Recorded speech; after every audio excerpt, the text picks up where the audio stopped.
জান্নাত এমন এক স্থান যেখানে নেই কোনো দুঃখ, নেই কষ্ট, নেই অভাব কিংবা রোগব্যাধি। আর জান্নাতের সর্বোচ্চ স্তরের নাম জান্নাতুল ফেরদাউস। এটি এমন এক বাগান, এমন এক জায়গা যা আল্লাহ তাআলা তার সবচেয়ে প্রিয় বান্দাদের জন্য প্রস্তুত করে রেখেছেন। পবিত্র কোরআনে আল্লাহ তাআলা বলেন, যারা ঈমান এনেছে এবং সৎকর্ম করেছে তাদের আবাস হবে জান্নাতুল ফেরদাউস। ফেরদাউস জান্নাত হলো জান্নাতের কেন্দ্রস্থল এবং সর্বোচ্চ স্থান। এখান থেকে জান্নাতের সব ঝর্ণা ও নদীর উৎস। নবী করিম সাল্লাল্লাহু আলাইহি সাল্লাম বলেছেন, যদি তোমরা আল্লাহর কাছে জান্নাত চাও তবে জান্নাতুল ফেরদাউস চাও, কারণ এটি জান্নাতের সর্বোচ্চ স্তর এবং আরশের সবচেয়ে কাছাকাছি। এখানে থাকবে না কোনো দুঃখ কিংবা ভয়, থাকবে শুধু আনন্দ, পরিতৃপ্তি আর আল্লাহর সান্নিধ্য।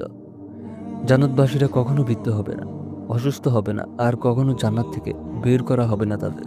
এখানে থাকবে সিক্ত বাতাস, স্বচ্ছ নদী, মিষ্টি ফুল, সুবাসিত গাছপালা, সোনার প্রাসাদ এবং এমন জীবনসঙ্গী যাদের হৃদয় হবে পরিপূর্ণ শান্তিতে। জান্নাতুল ফেরদাউসের সর্বশ্রেষ্ঠ পুরস্কার হলো আল্লাহর দর্শন।